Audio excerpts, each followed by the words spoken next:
Plastik adalah bahan yang paling banyak digunakan untuk pengemasan karena bahannya yang mudah ditemukan dan harganya yang terjangkau. Menurut kekakuannya, plastik dapat dibagi menjadi dua, yaitu plastik fleksibel dan plastik kaku. Kita akan mempelajarinya sekarang.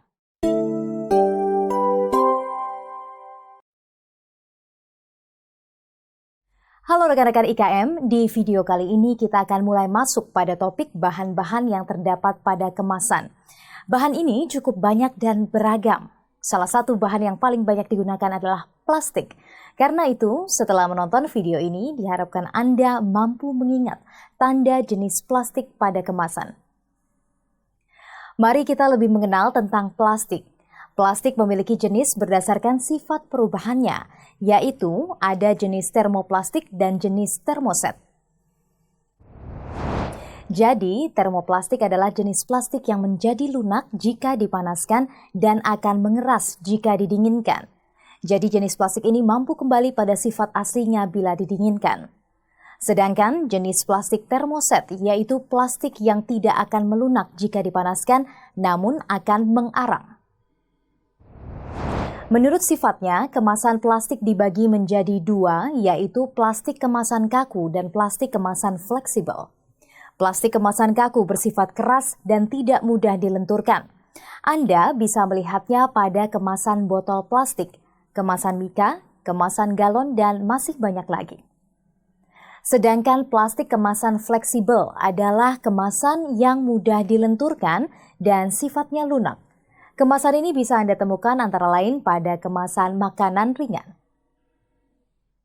Sekarang mari kita bahas proses pembuatan kemasan plastik kaku. Ada 3 proses yang bisa dilakukan untuk membuat plastik kaku, yaitu injection molding, yaitu metode pembentukan material termoplastik di mana material yang meleleh karena pemanasan diinjeksikan oleh plunger ke dalam cetakan yang kemudian didinginkan hingga mengeras. Contoh dari plastik ini bisa kita lihat di kemasan-kemasan kaku seperti kemasan tutup botol ini. Lalu blow molding. Proses ini hampir sama dengan injection molding, namun ada tahapan peniupan udara. Proses ini banyak digunakan untuk pembuatan barang-barang berongga seperti botol plastik yang biasa kita gunakan. Proses lainnya adalah thermoforming atau pembentukan thermal. Proses ini dibuat dari lembaran plastik yang dipanaskan, kemudian dibentuk dengan menggunakan tekanan vakum dan cetakan. Contohnya adalah plastik mika yang sering dimanfaatkan untuk kemasan kue. Dan proses terakhir adalah expanding. Proses ini biasa digunakan dalam pembuatan styrofoam poliuretan. Contohnya adalah styrofoam yang digunakan sebagai kemasan. Dari proses-proses ini, berbagai jenis plastik kaku dibuat.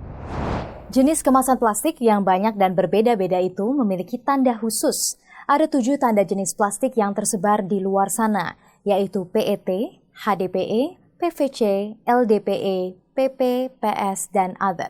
Mari kita bahas satu persatu. Yang pertama adalah PET. Bahan plastik jenis ini banyak digunakan untuk kemasan makanan, baik bentuk kaku maupun fleksibel. Tanda jenisnya berbentuk segitiga dengan angka 1.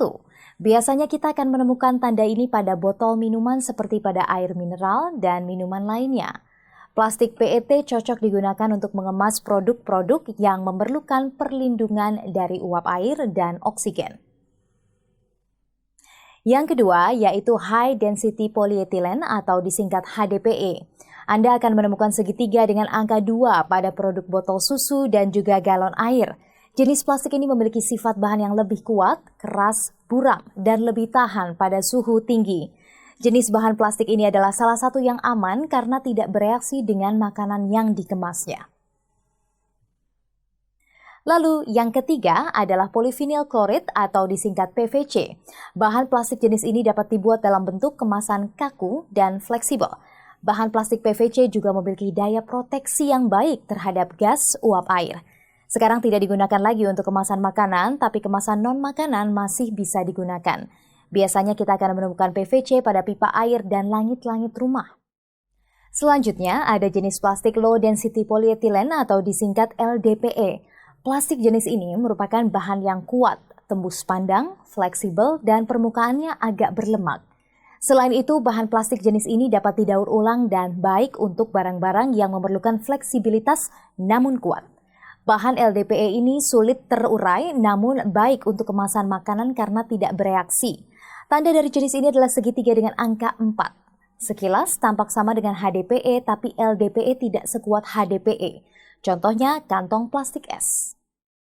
Yang kelima, ada jenis plastik polipropilen atau PP. Tanda segitiga dengan angka 5 ini akan Anda temukan tembus pandang dalam bentuk fleksibel, tapi tidak transparan dalam bentuk kaku. Kelebihan dari jenis plastik ini adalah mempunyai ketahanan lemak yang baik dan tahan terhadap suhu tinggi sampai dengan 150 derajat Celcius, sehingga dapat dipakai untuk mensterilkan bahan pangan. Biasanya jenis plastik ini akan Anda temukan dalam bentuk kantong, botol, kantong plastik, serta pembentukan termal atau baik untuk termoform.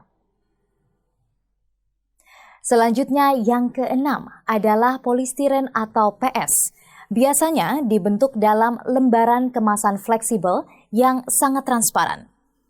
Namun, bahan jenis ini mudah ditembus gas dan uap air, lalu bahan ini tidak mudah sobek. Jenis bahan ini biasa digunakan sebagai bahan dasar styrofoam. Sifatnya mudah menarik debu dan kotoran. Yang terakhir ada other. Terdapat 4 jenis plastik yang masuk kategori ini, yaitu stiren akrilonitril atau SAN, akrilonitril butadiene stiren atau ABS, polikarbonat atau PC, dan nilon atau PA. SAN bisa ditemukan pada gelas laboratorium, ABS bisa ditemukan pada dot bayi, PC bisa ditemukan pada galon dengan perpaduan bersama PET. Nilon dapat ditemukan pada kemasan minyak goreng. Seperti itulah pembahasan kita mengenai kemasan plastik. Kemasan bahan plastik saat ini memang banyak digunakan untuk kemasan banyak produk, namun perlu Anda perhatikan lagi jenis bahan dari plastik tersebut. Karena setiap bahan plastik mempunyai kriterianya masing-masing. Dan setiap jenis plastik memiliki tanda yang harus Anda perhatikan agar sesuai dengan kegunaannya. Di video selanjutnya kita akan membahas tentang kemasan logam. Sampai jumpa.